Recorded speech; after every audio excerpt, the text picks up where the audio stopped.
अगर आपके ऊपर भी कोई क्रिमिनल केस हुआ है जिसमें से आप बरी हो चुके हैं या फिर अभी आपका वो क्रिमिनल केस पेंडिंग ही है यानी चल ही रहा है और ऐसे में आपका सपना है कि आप पुलिस डिपार्टमेंट में नौकरी करें यानी आप एक सरकारी नौकरी करें, तो ऐसे में आपके मन में एक कंफ्यूजन जरूर रहता होगा कि क्या जो क्रिमिनल केस है, आपराधिक मुकदमा है, वो आपकी सरकारी नौकरी जो आपको मिल सकती है या लगने वाली है उसमें कोई दिक्कत करेगा या नहीं करेगा। क्या आपको इस आपराधिक मुकदमे की वजह से नौकरी मिल सकती है या नहीं मिल सकती है, क्या नौकरी में कोई दिक्कत आएगी या नहीं आएगी। तो इसी समस्या को आज मैं आपको एक जजमेंट के जरिए दूर करने वाला हूं। सर्वोच्च न्यायालय यानी सुप्रीम कोर्ट ने अपने एक जजमेंट में यही बात स्पष्ट कर दी है कि यदि आपके ऊपर कोई आपराधिक मुकदमा चल रहा है या फिर चला था जिसमें से आप बरी हो चुके थे और ऐसे में आपका भी सपना है कि आप पुलिस डिपार्टमेंट में नौकरी करें यानी आप एक सरकारी नौकरी करें,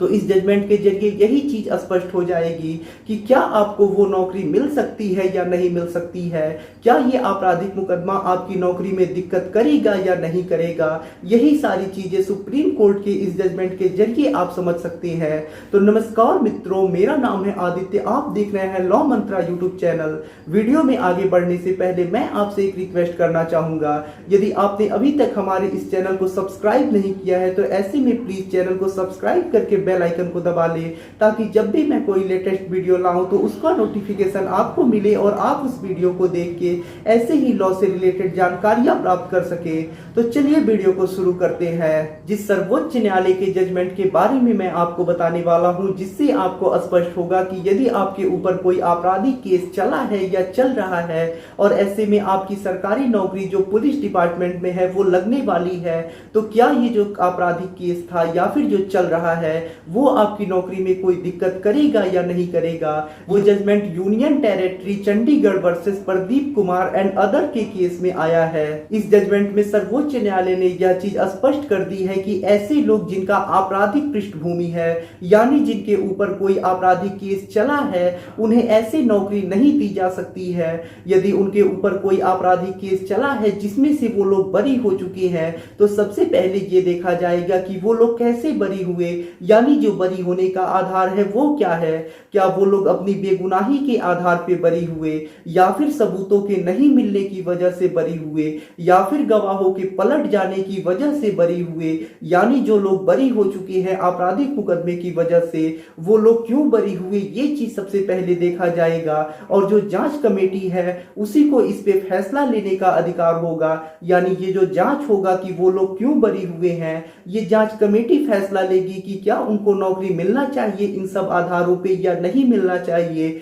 वो लोग किस आधार पे बरी हुए, इसका फैसला जो है वो जांच कमेटी ही करेगी। और जो अंतिम फैसला होगा कि नौकरी मिलना चाहिए या नहीं मिलना चाहिए वो जांच कमेटी का ही होगा। अगर आपके ऊपर कोई आपराधिक केस चला है और ऐसे में आप उसमें से बरी हो चुके हैं तो ऐसे में यदि आपकी बरी होने की जो वजह है वो ये है कि आप बेगुनाह थे, आपके ऊपर झूठा केस हो गया था या फिर आपको गलत फंसा दिया गया था और अंत में आपको बरी कर दिया गया, बाइज्जत बरी कर दिया गया और ये चीज कोर्ट ने पाया कि आपने कोई ऐसा अपराध नहीं किया है, सिर्फ आपको फंसाया गया था और ऐसे में आप उस केस से बरी हो जाते हैं और फिर आपकी कोई नौकरी लग रही होती है, तो ऐसे में इस आधार पे आपकी नौकरी में कोई दिक्कत नहीं आएगी। यानी जब आप बाइज्जत बरी होते हैं, कोर्ट ये चीज पाता है कि आपको सिर्फ झूठा फंसाया गया था और इन सब आधारों पे अगर आप बरी होते हैं तब तो आपकी नौकरी में कोई दिक्कत नहीं आएगी। लेकिन अगर आपके बरी होने का वजह ये बनता है कि जो गवाह थे वो पलट गए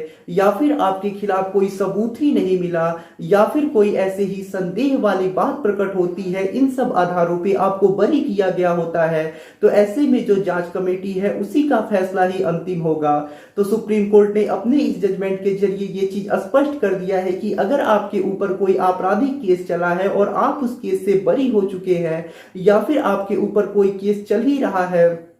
तो ऐसे में जो जांच कमेटी है वही फैसला लेगी। अगर आप केस से बरी हो चुके हैं तो ऐसे में ये चीज देखा जाएगा कि आपके बरी होने की क्या वजह है। अगर आप इस आधार पे बरी हुए हैं कि आपके खिलाफ कोई सबूत नहीं मिला या फिर आपके गवाह पलट गए या फिर कोई ऐसी ही संदेह की बात है, इन सब आधारों पे आप बरी हुए हैं, तो जो अंतिम फैसला होगा वो कमेटी ही लेगी। कमेटी जो चाहेगी वो कर सकती है, आपको नौकरी मिल भी सकती है, नहीं भी मिल सकती है, ये सारी चीजें चीजें कमेटी के ऊपर ही निर्भर होंगी। लेकिन अगर आपको बरी किया गया है और ऐसे में आपको बाइज्जत बरी किया गया है, तब ऐसे में आपकी नौकरी में कोई दिक्कत नहीं आएगी, तब आपको आसानी से नौकरी मिल पाएगी। आपका जो क्रिमिनल केस था वो आपकी नौकरी में तब कोई दिक्कत नहीं करेगा। तो शायद अब आप इस चीज को समझ चुके होंगे कि यदि आपके ऊपर कोई आपराधिक केस चल रहा है या फिर चला था, तो आपके ऊपर ऐसे में नौकरी मिलने से पहले एक जांच कमेटी बैठाई जाएगी और जांच कमेटी का जैसा फैसला होगा, जैसा निर्णय होगा,